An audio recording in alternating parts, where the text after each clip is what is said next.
자, 오늘은 이제 그 대한제국과 기독교 두 번째 시간이에요. 그러니까 한 달에 지금 저희가 세 번씩 나눠서 공부를 하고 있잖아요. 세 번으로. 그래서 벌써 이제 이번 주 지나면 다음 주가 이제 이번 달 또 마지막 순서가 되겠습니다. 그러니까 여러분에게 나눠드린 그 노트에 보시면 연도가 이제 표시가 돼 있죠. 1897년 이 해는 이제 대한제국이 세워진 해고요. 그리고 1910년은 한국이라는 나라가 일본에게 완전히 이제 그 멀지가 돼가지고 나라가 그냥 없어져 버린 그런 이제 해거든요. 그런 연도라서 그 사이에 한 13년 정도에 무슨 일이 있었고 어떤 분이 계셨는지 뭐 그것을 이제 한 세 번에 나눠서 살펴보고 있고요. 오늘 이제 두 번째 시간입니다.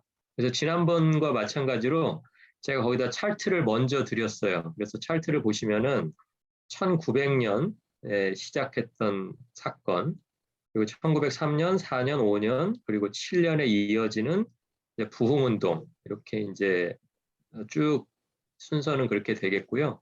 중간에 이제 또 중요한 사건, 러시아와 일본 간의 전쟁 이야기, 그것을 오늘 이제 주제로 좀 정하고 공부를 시작해 보려고 합니다. 1900년도에 있었던 사건은 아마 모르시는 분들이 많으실 거예요. 이게 무슨 얘기냐면 황제의 칙령, 칙령은 뭔지 아시죠? 황제가 이제 무슨 법을 이제 정해가지고 이런 것을 좀 지켜라라고 하는 게 이제 칙령인데요. 이 당시 황제는 당연히 고종이었겠죠. 그렇죠? 고종이 이제 1897년에 조선의 왕이었다가 이제 러시아 그 공사관으로 도망갔다가 다시 덕수궁으로 돌아온 얘기를 지난주에 드렸는데, 근데 그렇게 하고서 조선이라는 나라를 버리고 대한제국으로 이제 바꿔서 불렀지만 사실은 외국에서 볼 때는 뭐 별 차이는 없었어요. 우리는 독립국이다, 우리는 인디펜던트 컨트리다라고 했지만 그것은 이제 힘이 있을 때, 나라가 나라를 지킬 수 있는 힘이 있을 때 이야기고요.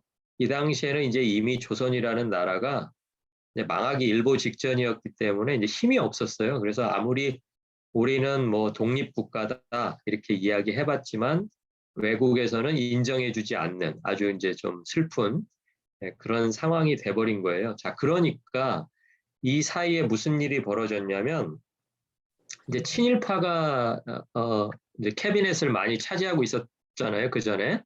그랬다가 이제 러시아 공사관으로 피난 갔다가 이제 황제를 보호하고 왕을 보호한다는 명목으로 친일파들이 다 밀려나고 친러파, 그러니까 러시아하고 친한 사람들이 또 이제 다 정부의 관리들이 된 거예요.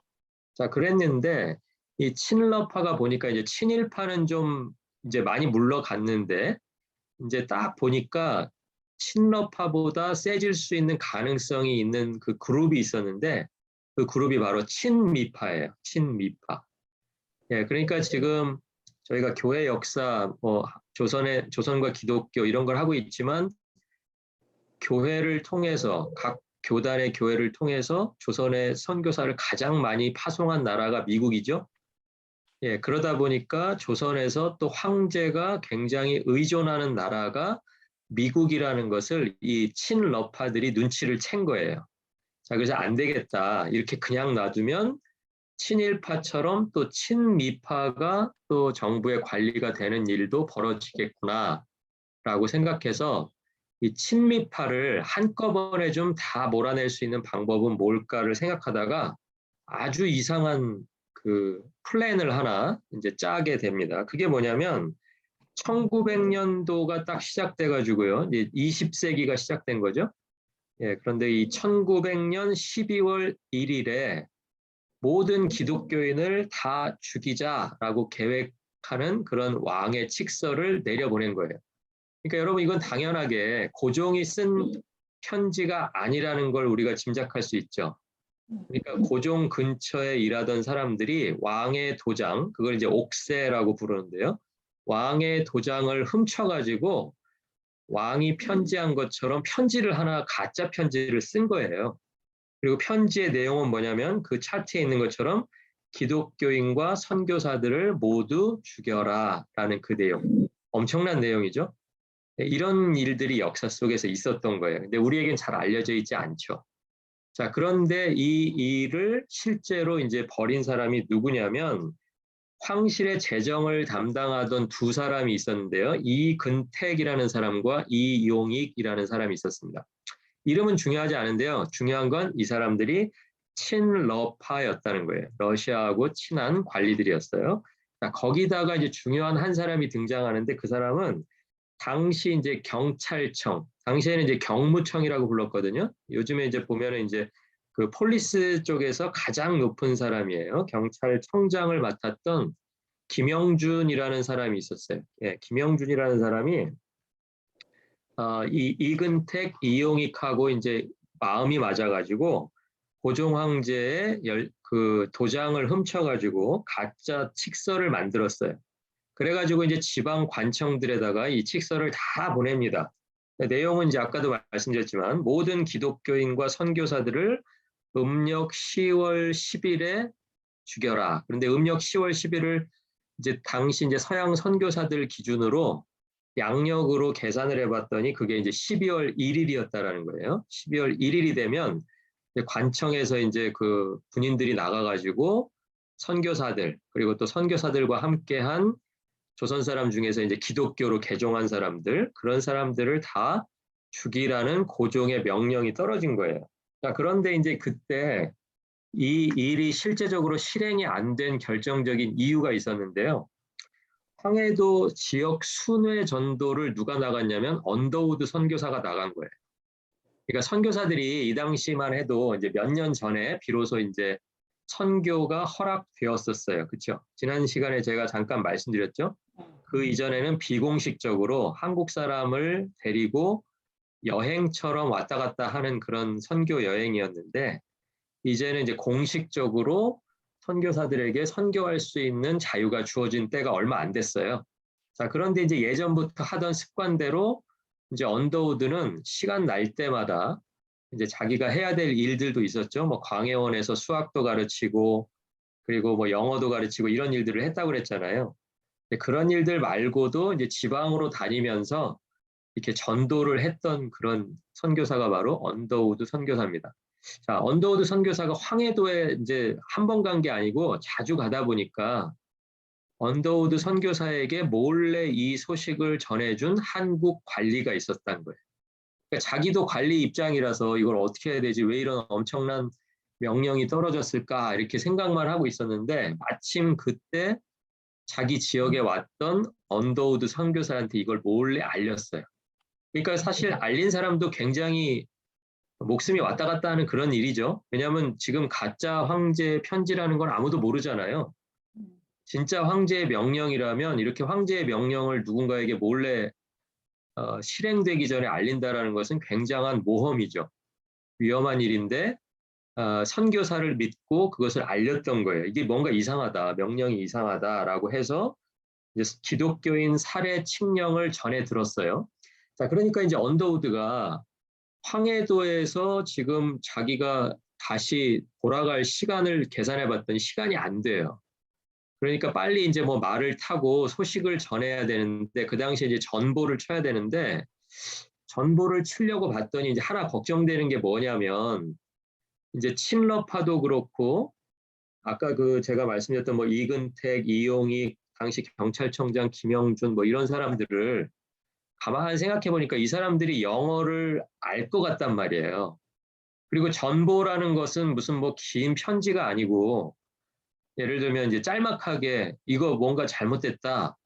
황해도에 왔더니 뭐 기독교인 죽이라는 명령이 내려졌다. 이렇게 간단하게 해야 되잖아요. 그런데 이걸 만약에 영어로 썼다가 누군가 그 중간에 있는 관리가 이걸 보게 되면 그게 제대로 전달이 안 될 가능성이 많다고 생각한 거예요. 여러분이 생각해도 그런 일이 가능하겠죠? 예, 그러니까 이 사람이 고민하다가 언더우드 선교사가 그 당시에 자기가 라틴어를 공부하고 있었어요. 그래서 똑같은 그 한글 칙서의 내용을 라틴어로 이제 그 컴포즈를 해가지고 라틴어를 전보로 보냈어요. 자, 그러면 이제 받는 사람이 또 라틴어를 잘하는 사람이 아니면 이걸 모를 거 아니에요.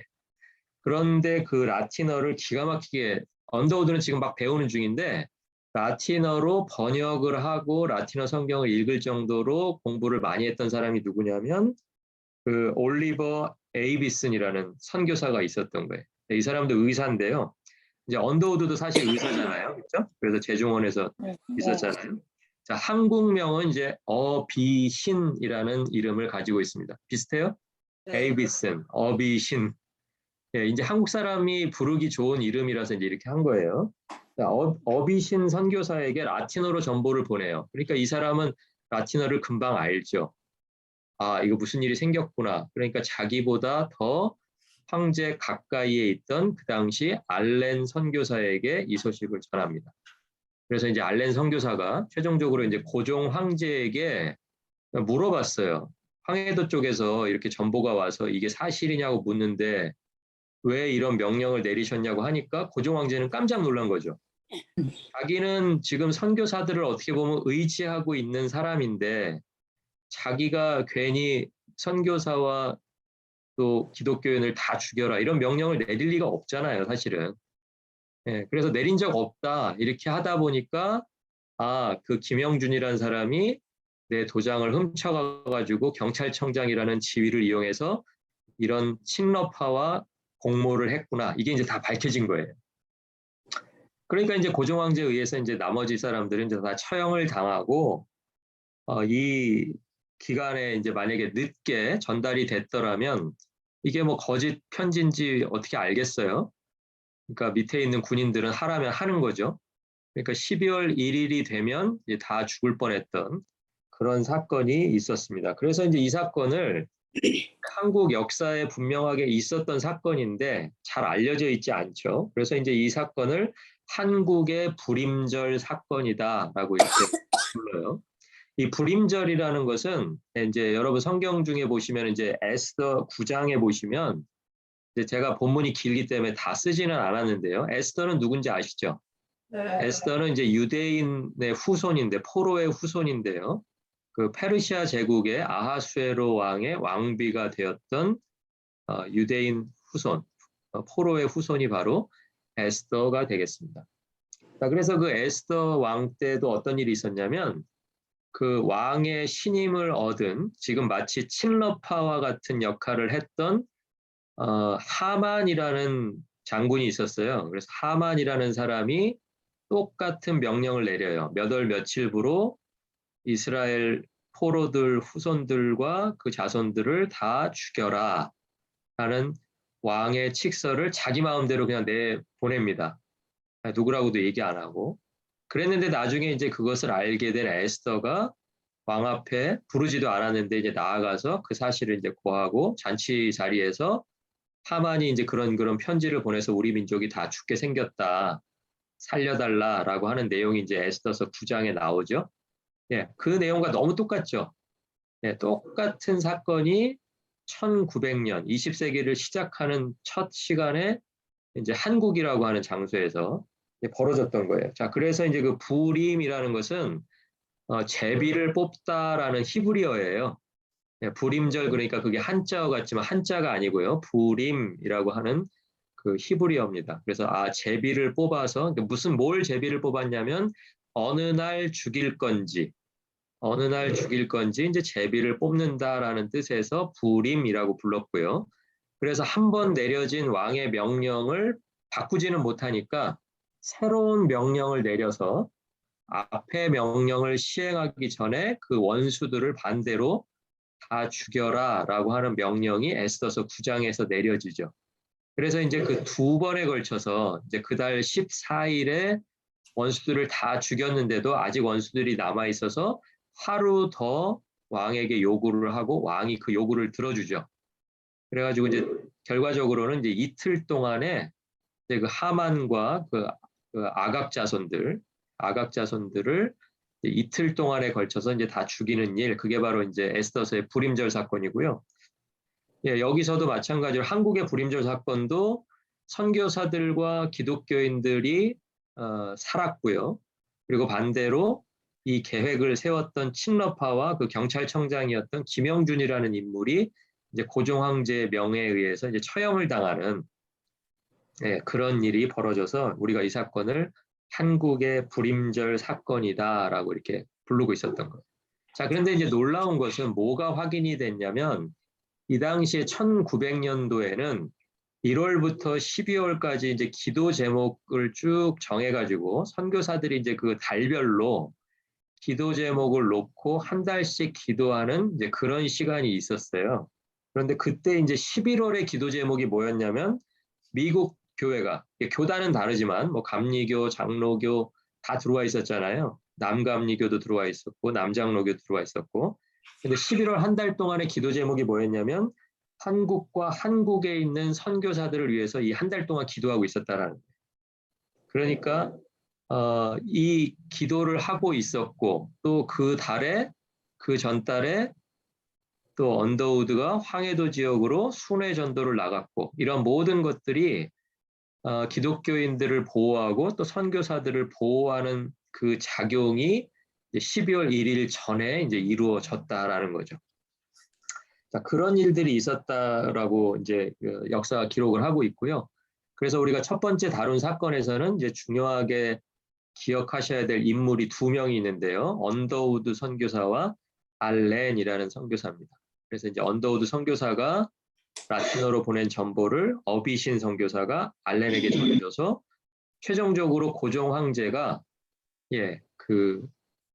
칙령이 잘못된 칙령이다라는 것을 이제 확인해 주었기 때문에 결과적으로 선교사들과 기독교인이 이제 보호를 받을 수 있었고 그 배후에는 한 달간 한국 교회와 선교사들을 위해서 기도하는 미국 교회와 미국 교회 교인들이 있었다. 이것을 이제 역사가 확인해 주는 거죠. 그리고 이제 그 하디라는 선교사가 이제 차트 두 번째 칸에 보시면 1903년 해가지고 성경 공부와 기도 원산 부흥의 불씨가 되다라는 그런 제목인데요. 원산은 이제 지금 이제 북한에 있는 한 지역이죠. 자, 그런데 이제 원산에 누가 있었냐면 하디라는 선교사가 있었습니다. 한국명은요 하리영이라고 했어요. 그러니까 하디를 이제 영국 그 사람들이 하리 이렇게 부르니까 한국 사람들도 이제 제일 따라 부르기 쉬운 이름이 하리였던 거예요. 그래서 하리영 이렇게 이제 불렀다고 합니다. 자, 이 사람은 이제 캐나다 태생이고요. 캐나다 태생이고 토론토 의대에서 이제 의학을 전공한 이제 의사입니다. 자, 그 당시만 해도 이제 캐나다가 미국보다는 훨씬 선교사를 보내는 게 늦었다 그랬잖아요.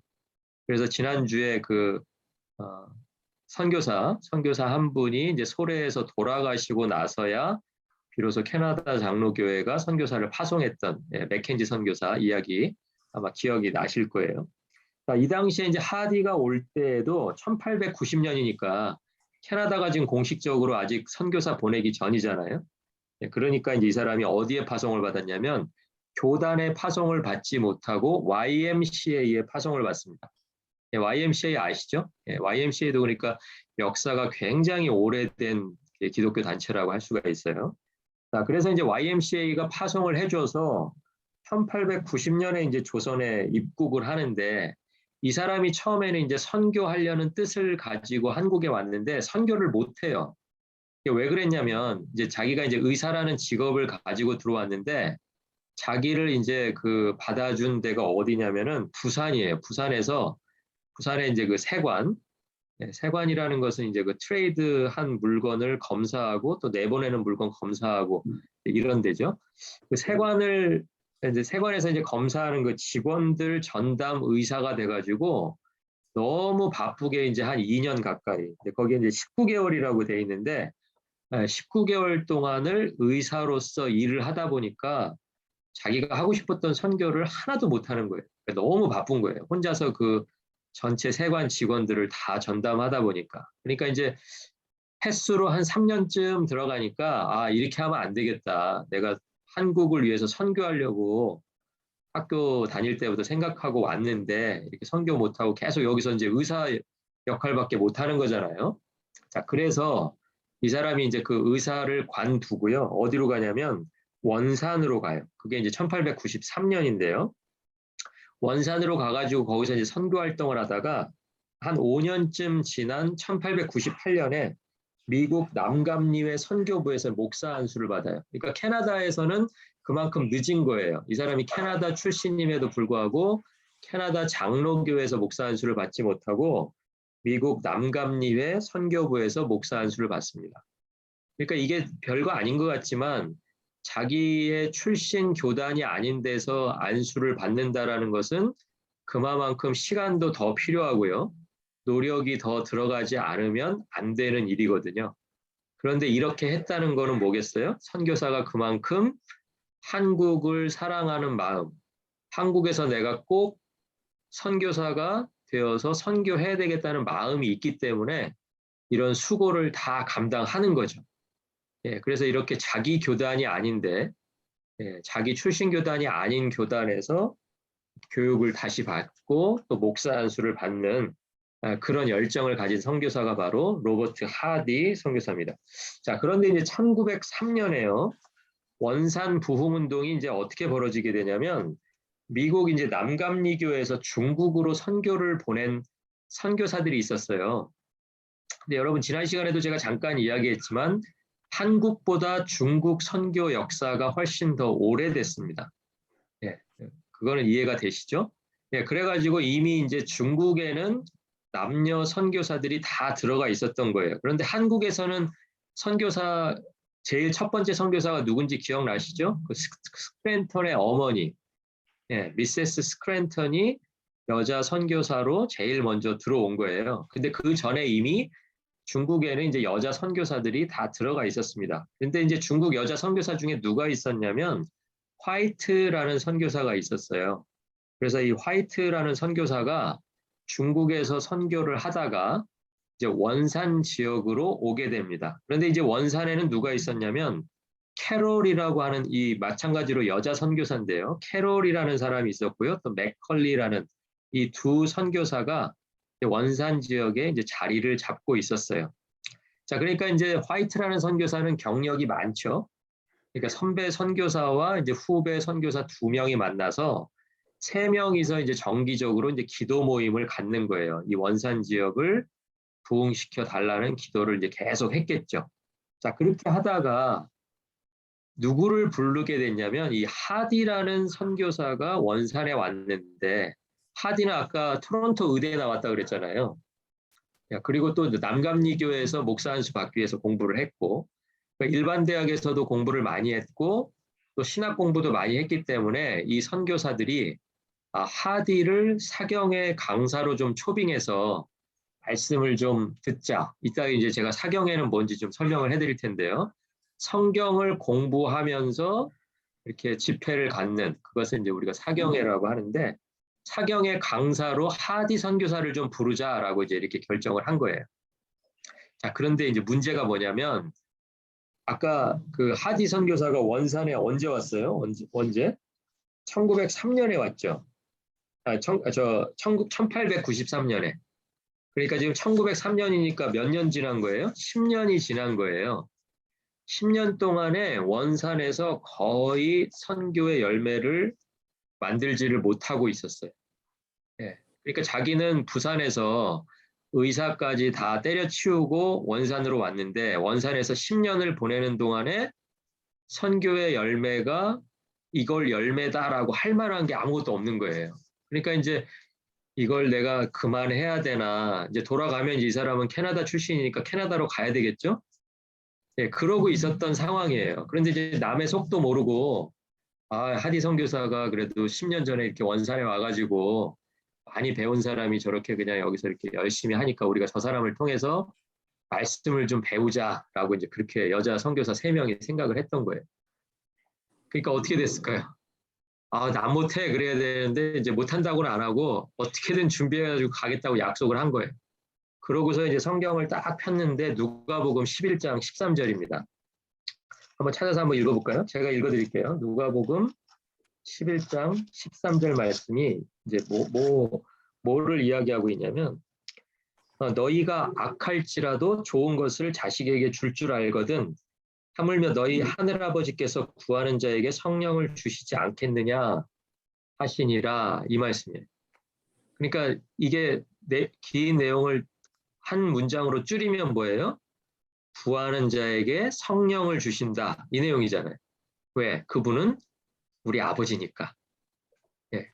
요 말씀을 묵상을 하다가 하디가 갑자기 그 말씀이 새롭게 깨달아지기 시작한 거예요. 자, 그래서 왜 이렇게 선교가 아무 열매도 없을까? 그것을 곰곰이 생각을 해보니까 그 원인이 그전까지는 뭐 조선 사람들이 무식해서 그래, 조선 사람들이 외국 사람들에게 적대감이 있어서 그래, 막 이렇게 조선 사람에게서 원인을 찾았는데, 아, 내가 지금까지 그 아버지에게 성령을 달라고 구하지 않았구나. 이걸 깨달은 거예요. 근데 정말 그랬어요. 한 번도 조선 사람들에게 성령을 달라고 자기가 자기 아버지라고 고백하면서도 그분에게 한 번도 기도하지 않았다라는 걸 깨닫고 그 묵상을 통해서 깨달은 것을 세 명의 선교사 앞에서 그대로 이야기한 거예요. 내가 사실은 지난 10년 동안 이런 상태였고 지금 거의 선교를 그냥 끝낼까도 생각했는데 하나님께서 이 말씀을 통해서 나에게 이걸 깨닫게 하셨다.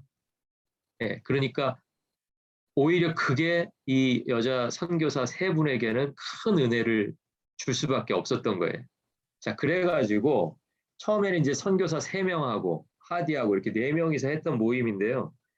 자기가 먼저 깨달은 것에 대해서 자기가 죄인이라고 회개하고 나니까 이게 이제 원산에 있는 다른 교단 선교사들에게까지 전부 다 이제 이렇게 전파가 돼가지고 1903년에 일어났던 부흥이요. 그 해에 끝나지 않고 1904년, 1905년, 1906년까지 3년 동안 부흥으로 이어지는 놀라운 결과가 벌어집니다. 그러니까 10년 동안 아무것도 되지 않는다고 생각했는데 그 말씀을 깨닫고 그 말씀대로 회개하면서 성령을 구하니까 하나님께서 성령을 주시는 거예요. 그래서 이제 하디가 집회에서 했던 게 뭐냐면 한 번도 그렇게 해본 적이 없는데 조선 사람들 앞에서 자기의 죄를 고백한 선교사, 그게 바로 로버트 하디가 되겠습니다. 그러니까 사실은 지금 뭐 선교사가 그렇게 하는 게 당연한 거 아니야? 이렇게 생각했는데 그 당시의 분위기로는 이게 그렇지가 않았던 것 같아요. 예, 그러니까 선교사로서 다 내려놓고 내 잘못이다라고 자기가 가르쳐야 되는 사람 앞에서 이렇게 이야기하기는 쉽지 않았을 겁니다. 자, 그런데 선교사가 그렇게 공개적으로 회개를 하니까 어떤 변화가 일어났냐면 교인들이 또 선교사에게 말하지 않았던 회개들을 막 꺼내놓기 시작하는 거예요. 네, 선교사들이 우리들보다 잘 사는 것 같아서 미워하고 괜히 이유도 없이 네, 그 사람들 말이라면은 그래서 뭐 평양이나 이런 데는 선교사들이 지나다니면 길에 가던 청년들이 돌이나 솔방울을 들어가지고 막 던지고 그랬다고 그래요. 네, 그랬던 사람이 나중에 이제 뭐 목사가 된 이기풍 목사 같은 사람도 있죠. 어쨌든 조선 사람들의 마음도 그렇게 열리지 않았는데 선교사가 회개하는 것을 보고 자신들도 회개하고 그리고 회개하면 어떻게 되겠어요? 하나님께서 약속하신 성령을 주시죠. 그 성령을 체험하고 나니까 이제 새로운 정말 삶을 살아갈 수 있는 그런 계기들이 1900년 초에 이제 20세기가 시작되면서 물론 그전에도 이제 선교사들이 열심을 다해서 활동을 했지만 본격적으로 이제 성령을 체험하면서 시간이 이제 그런 시간이 이제 흘러가기 시작한 거예요. 자, 그래서 이제 이 당시에 로버트 하디가 했던 아주 짧은 한마디의 회개, 내가 죄인입니다라는 것을 집회 때마다 이야기했다고 합니다. 그러니까 이제 그 이야기를 들은 또 한국 교인들이 또 내가 죄인입니다. 똑같이 이제 회개를 했겠죠. 자, 그런 일들이 이제 원산 부흥 운동을 통해서 이제 이루어졌고요. 그리고 그 세 번째 칸에 보시면 제가 이제 그 노트에다가는 써놓지 않았지만 차트에다가 이제 1904년에 이제 한국당은 아닌데 청년들의 기도가 웨일즈의 부흥으로 응답이 되었다라고 하는 그 내용을 써놨어요. 그래서 거기서 이제 그 부흥을 이끌었던 사람의 이름이 이반 로버츠라는 사람입니다. 나중에 이제 한번 찾아보실 기회가 있으면 더 좋겠고요. 근데 이반 로버츠가 이 부흥 운동을 일으킬 때도 거의 비슷한 일들이 벌어졌어요. 이반 로버츠가 이제 말씀을 통해서 무엇을 사람들에게 전했냐면 죄를 고백해야 된다. 이 얘기를 먼저 한 거예요. 부흥은 죄를 고백하는 데서 시작된다라는 것을 이 사람이 알았던 거예요. 자, 그리고 두 번째는 나쁜 습관을 버려야 한다. 예, 이것을 말한 거예요. 그러니까 첫 번째는 뭐였죠?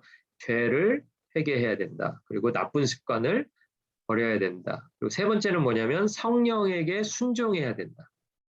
왜냐하면 이제 회개하면 성령이 체험이 될 거잖아요. 성령이 오실 거잖아요.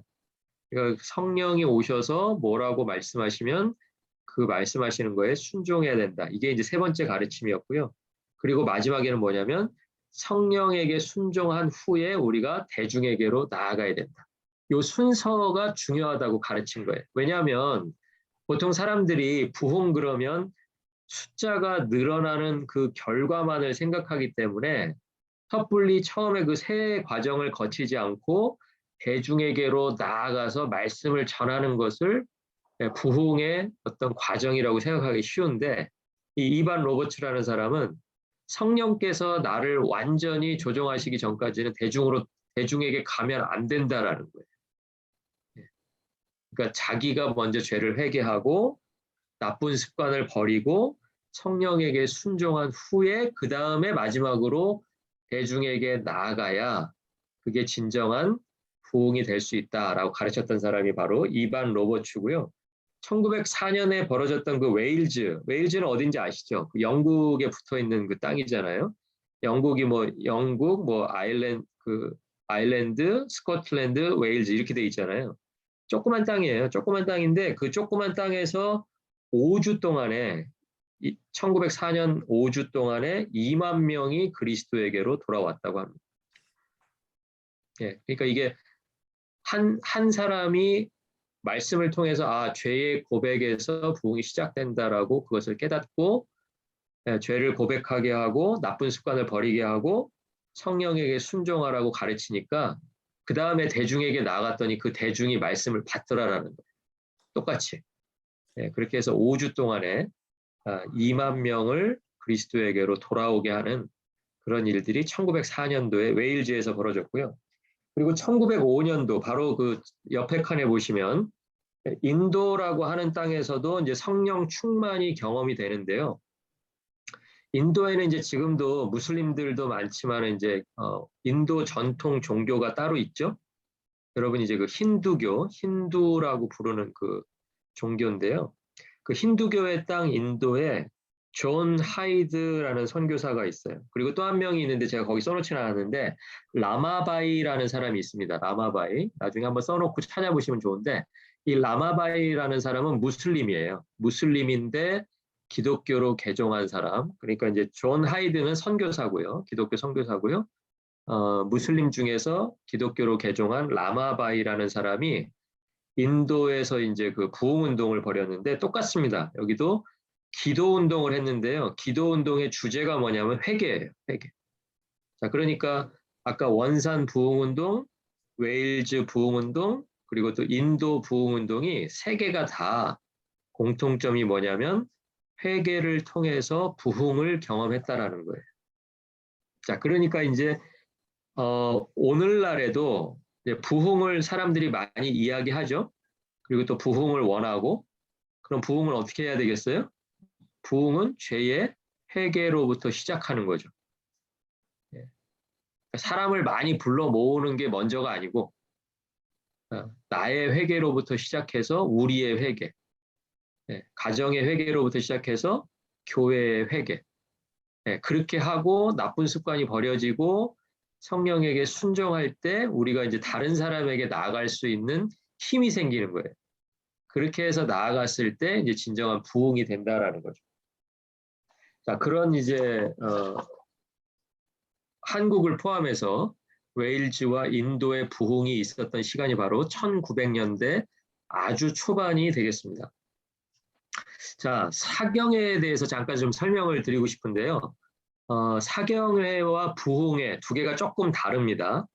자, 그런데 아까 제가 사경회, 아까 그 하디한테 그 여자 선교사 세 분이 이제 준비해서 좀 해달라고 부탁했던 게 사경회인데요. 사경회는 이제 제가 거기도 써놨는데 바이블 컨퍼런스 무브먼이에요. 그러니까 바이블이 제일 앞에 있죠. 그러니까 성경을 가르치는 모임이에요. 성경을 연구해서 가르치는 모임. 자, 그런데 이제 우리가 한 2주, 3주 전에 뭐에 대해서 배웠냐면, 언더우드 선교사, 뭐 아펜젤러 선교사 이런 선교사들이 와가지고 시간이 어느 정도 흐른 후에 자기들이 이제 열정만 가지고 왔는데 이제 선교가 잘 안 되는 거예요. 그래가지고 누구를 불렀냐면 중국에서 선교하던 거의 이제 은퇴할 때가 다가왔던 네비우스라는 선교사를 불러가지고 세미나를 했던 거 기억나시죠? 예, 그 세미나를 통해서 네비우스가 강조했던 게 뭐냐면 셀프, 예, 그러니까 삼자예요, 삼자. 예, 세 가지를 셀프로 해야 된다. 전도를 셀프로 해야 되고, 조직을 셀프로 해야 되고, 그 다음에 운영을 또 셀프로 해야 된다. 뭐 이런 이야기를 했었잖아요. 그 네비우스가 강조했던 게 뭐냐면 성경을 가르치는 거였어요. 네, 그러니까 교회를 세우는 원리도 성경에서 나오기 때문에 가장 중요한 게 성경이다라고 해서 선교사들이 그때부터 네비우스가 한국에 와서 이제 세미나를 한 직후부터 선교사들이 성경을 될 수 있으면 어떻게든 가르칠 수 있는 기회를 만들어야 되겠구나. 그렇게 해가지고 이제 한국의 봄, 여름, 가을, 겨울을 이렇게 딱 보니까 겨울에는 시간이 많아요. 그렇죠? 왜냐하면 가을에 추수한 다음에는 뭐 예전에 조선시대, 대한제국시대 뭐 비닐하우스가 있어요. 뭐가 있어요. 아무것도 없잖아요. 밖에 나가서 농사 지어야 되니까 추수하고 나서 그 다음에 봄에 씨 뿌리기 전까지는 아무것도 할 게 없는 거예요. 네, 그러니까 그 한가한 시간에 이때 집중적으로 성경을 가르쳐야 되겠구나. 이렇게 해가지고 주로 겨울철에 사경회, 뭐 11월, 12월, 1월, 2월에 사경회를 많이 이제 개최를 합니다. 사경회의 목적은 제가 거기도 써놨죠. 성경을 집중적으로 강의해서 신앙을 강화시키고, 신앙을 좀 훈련을 시키고, 삶을 변화시키는 것, 이게 이제 사경회의 목적이고요. 여기에 비해서 이제 부흥회는 조금 다른데요. 부흥회는 주로 체험을 강조해요. 체험. 자기가 이제 뭐 성령 체험한 거, 아니면은 또 거기 이제 말씀드린 것처럼 질병이 나은 거, 뭐 이런 이제 체험을 강조하고요. 그리고 개인이 어떻게 구원받은 거, 간증이죠. 예, 그러니까 뭐 병이 낫고 간증하고 성령 체험하고 이제 이런 것들을 특징으로 하는 게 이제 부흥회라고 할 수 있습니다. 그러니까 장로교의 전통은 사실은 부흥회가 아니고 사경회다. 이제 이렇게 볼 수가 있고요. 예, 감리교는 이제 부흥회로 시작했다. 이렇게 볼 수가 있겠습니다. 자, 사경회는 이제 부흥회에서 강조하는 그런 어떤 체험이나 뭐 질병에 고치는 거, 신유라고도 말하죠. 신유. 그래서 뭐 요즘에도 가끔 보면 뭐 미국에도 누가 강사가 오셔가지고 뭐 치유 집회, 신유 집회 뭐 이런 거 들어보셨을 거예요. 자, 그런 게 이제 다 이제 이 감리교 전통에서 나온 거고요. 그리고 개인 구원과 그 간증 이런 것들을 다 배제하고요. 말씀에 집중을 한 집회가 바로 사경회가 되겠습니다. 사경회는 보통 어떻게 되냐면 제가 그 맨 아래에도 잠깐 써놨는데요. 맨 아래 칸에 그 두 번째 줄 한번 보실래요? 거기 내용이 잠깐 나와 있죠. 14일 동안의 사경회는이라고 제가 써놓은데 혹시 찾으셨어요? 네. 예, 거기 보시면 오전에 성경 강의와 토론이에요. 그러니까 아침밥 먹고 모여가지고 8시부터 12시까지는 4시간 동안 성경 강의하고 토론하고. 예, 4교시. 우리는 이제 1시간 공부하지만 이 사람들이 이제 4시간씩 공부했고요. 그 다음에 정오 기도. 그 다음에 밥 먹고 나서는 오후에 전도 나갑니다. 전도 나가가지고 저녁에 이제 전도한 사람들과 전도 나간 사람들이 다 모여가지고 저녁 집회. 자, 이거를 며칠 동안요? 14일 동안. 예, 이렇게 하는 게 바로 사경회였어요. 그래서 뭐 기간은 좀 뭐 짧아질 수도 있는데 어쨌든 기본적으로 사경회는 이제 그런 모임이었다. 이게 바로 장로교의 전통이었다. 이제 이것을 좀 저희가 기억해야 될 필요가 있고요. 자, 그래서 이제 사경회가 이렇게 있었는데 나중에 이제 이게 어떤 성경 공부 모임으로 발전을 해가지고요. 각 마을마다 저희가 지금 이제 성경 공부하는 인원도 많지 않잖아요. 한 뭐 10명 남짓 이렇게 모여가지고 공부하는 이런 모임이 장로교에서 800개가 생겼다 그래요. 이제 언제 기준이냐면 1909년 기준으로. 이게 사경회라는 것을 1903년도에 시작했잖아요. 그렇죠? 예, 예, 1900년도 초에. 그러니까 불과 한 10년 만에 800개가 넘는 성경 공부 모임. 네, 그러니까 거의 뭐 한 마을에 하나씩 있었다고 보시면 돼요. 성경 공부. 그러니까 저희도 사실은 이게 뭐 엄밀하게 따지자면 지금 이제 뭐 줌이라는 이런 그런 앱이 있어서 뭐 해외에서도 들어오시고 하시지만 기본적으로 성경 공부는 뭐다? 동네 모임이다. 동네 모임. 한 동네 하나씩 성경 공부 모임이 있었다. 이제 그 사경회에서 다 이제 이렇게 발생이 돼서 나온 거고요. 자, 그리고 이제 그 차트 5칸에는 들어가 있지 않지만 중요한 사건 하나가 뭐냐면 1904년에 있었던 일본과 러시아의 전쟁이에요. 자, 그러니까 어떻게 보면 여러분 러시아와 일본이 전쟁이 1904년인데 바로 1년 전에 뭐가 있었어요, 지금? 원산 부흥 운동이 있었죠. 예, 그러니까 이 원산 부흥 운동, 북한 지역에서 벌어졌던 이 부흥 운동인 결국은 전쟁 때문에 앞으로 크게 힘들어질 그 시간을 위해서 하나님께서 베푸신 은혜다. 이렇게 우리가 이해를 해야 되겠습니다. 그러니까 부흥 당시에는 그걸 몰랐던 거예요. 왜 이렇게 우리에게 은혜를 주시고 부흥을 주시고 다시 내 삶을 다시 세우시고 정비하시고 왜 하시지 몰랐는데 한번 그렇게 믿음의 훈련을 한 이유가 뭐냐면 바로 그 다음 해부터 2년 동안에 걸쳐가지고 일본과 러시아가 싸우게 되면 어디서 싸우겠어요? 일본은 밑으로 내려올라 그러고 일본은 러시아 못 내려오게 하면서 위쪽으로 밀고 만주 쪽으로 올라가려고 그러고 그러니까 싸움터가 어디가 돼요? 지금 북한 지역에서 싸울 수밖에 없죠.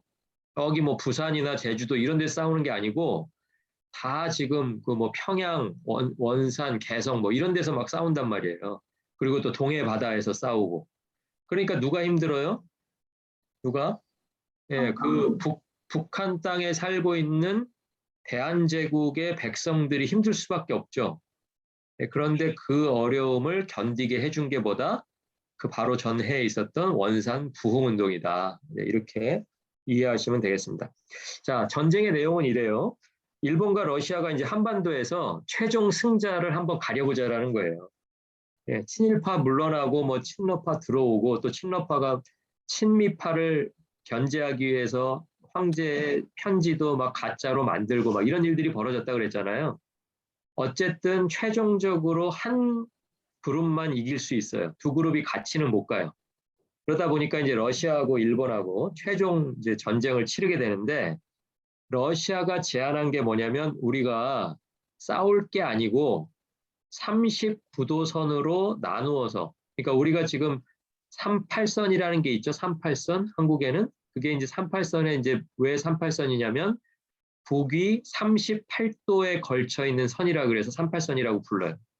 자, 그러니까 이제 그것보다 1도 높여가지고 39도 선을 중심으로 북쪽은 러시아, 남쪽은 일본 그렇게 나눠 갖자라고 제안을 한 거예요.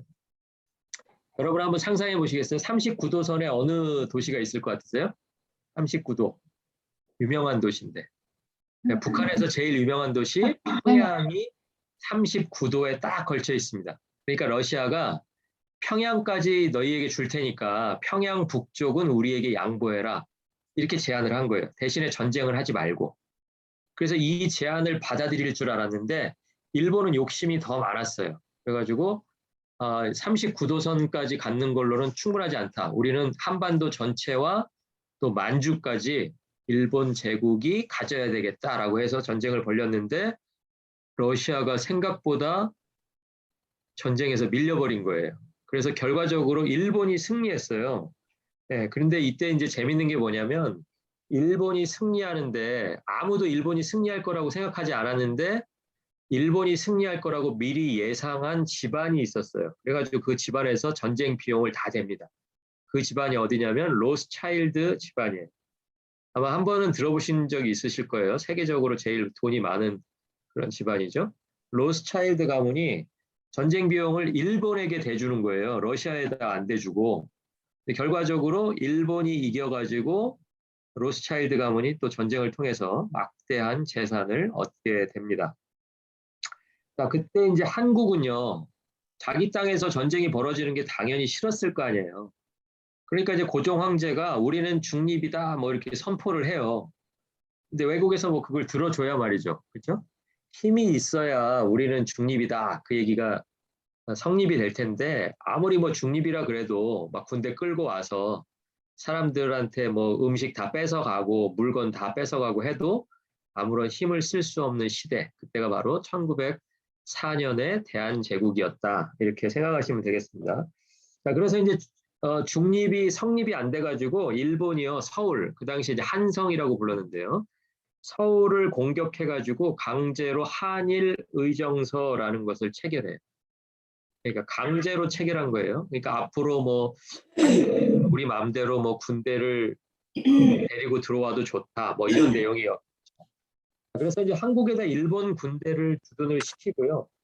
고문이라는 것을 두어서 간접 통치를 실시를 합니다. 그러니까 일본에는 이제 천황이 있었잖아요. 그래서 천황이 직접 올 필요는 없고 천황의 뜻을 누군가가 이제 들고 와서 그 사람이 전달하면 고종 황제는 그냥 그대로 할 수밖에 없는 그런 조건으로 계약을 맺게 됩니다. 자, 러일 전쟁이 끝난 1905년에요. 대한제국 친위대, 친위대라는 것은 이제 왕궁, 그다음에 또 국왕 이런 사람들을 이제 이렇게 가드해주는 군대잖아요. 그 군대를 다 해산을 시켜버려요.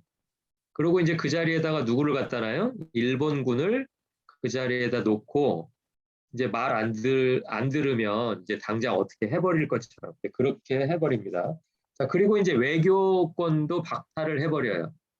그래서 모든 외국, 그러니까 모든 외국이니까 일본을 제외하고 뭐 미국이라든지 독일이라든지 영국이라든지 이런 나라들이 대한제국에 무슨 할 이야기가 있으면 우리 일본을 통해서 해야 된다. 뭔가를 결정할 일이 있으면 나라로서 결정할 일은 다 일본의 허락을 받고 결정해야 된다. 이 내용이 바로 한일 의정서의 내용입니다.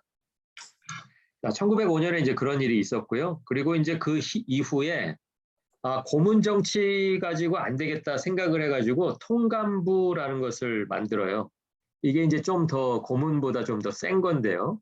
그냥 관리만 파견한 게 아니고 이 통감이라는 것은 요즘으로 말하면 이제 총리입니다. 총리. 프라임 미니스터 정도가 되겠죠. 자, 그래서 이제 일본이 통감부를 설치하고 초대 통감을 누구를 보내냐면 그 유명한 이토 히로부미라는 사람을 보내. 들어보셨어요? 네. 아마 역사에 관심 있으신 분은 아마 한 번쯤은 들어보셨을 텐데요. 이토 히로부미라는 사람을 초대 총리에 해당하는 통감으로 임명을 해서 이제 한국으로 보내요. 근데 이 사람이 결국은 1909년에 안중근이라는 사람에 의해서 사살이 되죠. 기차역에 미리 가 있다가 기차에서 내리는 이토 히로부미를 권총으로 쏴서 죽이는 일이 이제 1909년도에 이제 벌어지게 됩니다. 자, 이제 마지막으로 다뤄야 될 내용 하나만 남았네요. 1907년 1월에 평양 장대현 교회에서 사경회가 벌어져요. 아까 말씀드렸지만 사경회는 오전 성경 강의 토론, 그다음에 정오 기도, 오후 전도, 그리고 이제 전도자와 전도를 받은 사람들이 다 모여서 저녁 집회, 이렇게 이제 14일 동안 벌어지는 이런 사경회였는데 그 사경회 강사로 이제 2명을 이제 초대를 합니다. 그래서 한 명은 이기람 선교사예요. 이기람 선교사. 네, 이분이 이길함 그러니까 이분도 한국분인 것 같지만 한국분이 아니고요. 미국 선교사인데 한국식 이름을 쓰는 미국 선교사예요. 그래서 이제 미국 이름은 그레이엄 리가 되겠습니다. 그레이엄 리. 그래서 이길함. 네. 그러니까 한국 사람이 발음하기 좋게 그렇게 한국 이름을 가진 거죠. 네. 길선주 장로. 이분은 이제 한국분이에요. 네. 이분은 선교사가 아니고 길선주 장로. 자, 그 당시에는 이제 장로를 처음에는 뭐라고 불렀냐면 영수라고 불렀습니다. 영수. 우두머리라는 뜻에서 영수. 예, 그래서 영수라고 부른 장로였습니다. 그런데 사실은 이제 길선주 장로는 1907년도에 이제 목사 안수도 받았어요. 1월에는 이제 평양 대붕 강사로 초청받을 당시에는 장로였지만 그해 6월에 이제 평양신학교를 졸업하고 목사 안수를 받게 됩니다. 자, 그래서 이제 길선주 장로라는 인물을 좀 제가 소개를 해드리고 싶은데 그레이엄 리 선교사, 이기람 선교사에게 세례를 받았어요. 이계람 선교사에게 이제 그 1897년에 세례를 받고 세례받고 나서 자기 상투를 스스로 잘라버립니다. 예, 그래서 이제 과거로부터 자기가 이제 완전히 새로운 인물이 되었다라는 의미로 세례를 받고 이제 상투를 자르는 일을 하죠. 자, 그래서 이제 그 길선주 장로가 이제 믿음 생활을 하게 되는데 원래는 이제 길선주 장로님이 어떤 분이었냐면 이제 선도를 믿었던 사람이에요. 한국에는 크게 종교가 세 가지가 있었습니다. 처음에 하나는 유교가 가장 이제 폭넓게 이제 퍼져 있었고요. 그 다음에 불교, 그 다음에 요 세 번째가 바로 선도가 되겠습니다. 선도. 선도 그러니까 와닿지 않으시죠? 근데 여러분 도사 이런 말을 들어보셨죠? 도사. 돌을 닦아가지고 도가 높아진 사람을 도사라 그러잖아요. 네. 그 도사가 바로 이 선도를 믿는 사람들이 되겠습니다. 그러니까 도사들. 그러니까 사람이 자기의 가능성을 있는 대로 키워가지고 뭐 축지법도 쓰고 막 공중부양도 하고 이런 거 이제 도술도 부리고 하는 그런 거를 이제 선도가 되겠습니다. 자, 그런데 이제 선도에서 거기 보시면 이제 관성교라는 한 종파가 있어요. 선도 안에도. 그래서 이제 여러분 혹시 차력 들어보셨어요? 차력? 네. 예, 막 무슨 뭐 저 철근 같은 거 막 이렇게 뿌리고 막 돌 같은 거 깨고 하는 그게 이제 이 선도의 수련 방법이에요. 사실은. 그 차력이 무술에서 나온 게 아니고 이 종교에서 나왔습니다. 자, 그래서 이제 그 예전 인물 중에서 힘이 셌던 인물들을 다 이제 하나하나씩 모시고 그 사람들을 섬기는 형태의 종교가 바로 이제 선도였는데요. 이 선도의 한 종파인 관성교는요, 그 삼국지에 나오는 중국의 영웅 중에 하나인 관우를 숭배하는 종교예요. 그러니까 누가 이 관우를 숭배했냐면 길선주 장로님이 믿음을 받아들이기 전에는 이 관우 같은 사람이 되고 싶다 해가지고 몸을 단련하고 정신을 단련하고 하는 이 선도에 아주 그냥 그 도가 높으신 도인이었던 거예요. 예. 그래서 이제 그렇게 하다가 기독교로 개종할 때는 자기하고 가장 친한 사람이 전해줬던 철로역정이라는 책을 읽고 그 책을 통해서 이제 변화를 받았다라고 그렇게 알려져 있습니다. 철로역정은 여러분 한번 읽어보셨는지 모르겠는데 존 버년이라는 사람이 쓴 책이죠. 철로역정. 안 읽어보셨으면 저한테 말씀만 해주시면 제가 갖다 드릴 수 있습니다. 네, 한번 읽어보시고 싶으시면 한번 읽어보시고요. 자, 그 기독교로 이제 개종할 때 이제 그 철로역정이라는 책을 읽고 개종을 했고요. 목사님, 예. 그게 그 필그림스 그거예요? 예, 맞습니다. 오케이. 자, 그래서 이제 그 새벽 기도를 처음 시작한 인물로 또 우리에게 알려져 있습니다. 그러니까 이 새벽 기도는요, 사실은 기독교에서 만든 그 기도가 아니고요. 그때까지 선교사들은 다 언제 기도했어요? 지금 보니까 정오 기도 아니면 저녁 기도예요, 전부 다. 저녁 집회 다 끝나고 마무리 기도. 아니면 사경회 때는 특별히 점심 기도. 아, 그런데 새벽에 기도하던 사람들이 누구냐면 한국에서 선도를 믿는 사람들. 새벽에 나가서 다른 사람에게 방해받지 않고 나가서 이제 주문 외우는 거예요, 주문. 주문 외우면서 이제 정신 집중하고 그다음에 막 뭐 이제 폭포수 맞고 뭐 이런 거 있잖아요. 그거를 할 때 이제 해 뜨기 전에 가서 기도했던 것을 그대로 가져와서 평양 장대연교회 사경회가 열리기 전에 몇 달을 이제 기도했던 사람. 그 사람이 바로 길선주 장로님, 길선주 목사님이 되겠습니다. 자, 그래서 이제 다른 부흥운동과 마찬가지로 평양 부흥운동 역시 죄의 자백, 회개, 이게 이제 부흥의 시작이었다라는 거예요. 처음에 이제 새벽 기도를 이제 길선주 목사님이 이제 혼자 하다가 새벽에 기도하는 것을 누가 이제 알게 돼가지고 장로님 한 분이 온 거예요. 네, 이제 그 박칠옥이라는 장로님인데 이제 이름은 아실 필요는 없는데 장로님이 오셔가지고 그 뭐 하는 거냐 그랬더니 이제 하나님하고 기도하는 거다. 나도 좀 알려줘라. 그래가지고 이제 그 사람에게 알려주고 둘이 같이 기도하다가 둘이 네 명이 됐다가 나중에 이제 이게 그 평양 대부흥운동 직전에는 한 500명이 모여서 매일 새벽 4시에 기도했다고 그래요. 길선주 목사님 따라가지고 그렇게 해서 그게 이제 한국 교회에서는 공식적으로 최초의 이제 새벽 기도로 알려져 있고 그때부터 이제 장로교의 전통 중에 하나로 그렇게 이제 자리를 잡은 것으로 그렇게 우리가 알고 있습니다. 자, 그래서 역시 이 부흥 역시 죄의 자백, 회개 이게 먼저였으니까 강사가 먼저 회개를 한 거예요. 아까 강사가 두 명이었죠? 그레이엄 리 선교사하고 길선주 장로님하고 그 두 분이 먼저 말씀을 전하면서 본인들의 죄를 회중 앞에서 고백을 한 거예요. 자, 그런 일이 벌어지니까 똑같이 원산 부흥운동, 또 웨일즈 부흥운동, 인도의 부흥운동처럼 회중이 따라서 또 회개하는 일이 벌어졌다고 합니다. 자, 그래서 이런 이제 부흥운동이 1903년부터 4, 5, 6, 7 계속해서 이제 이어지게 되는데 아까도 말씀드렸지만 1903년에 부흥이 있었던 이유는 1904년의 전쟁 때문이라고 그랬잖아요. 그러면 1907년도는 부흥이 왜 벌어졌을까요? 그 뒤에 올 큰 어려움이 뭔가가 있었다라는 거죠. 그게 바로 뭐냐면 이제 1910년도에 나라를 잃어버리게 되고 한국이 일본에게 나라를 다 이렇게 넘기는 그런 일들이 이제 앞으로 1907년 이후에 1908년, 9년을 거쳐서 이제 10년에 그게 이제 완성이 되게 됩니다. 그렇게 되면서 이제 한국에서 점점 신앙의 자유, 또 선교사에게는 이제 선교의 자유들이 점점 제한을 받게 돼요.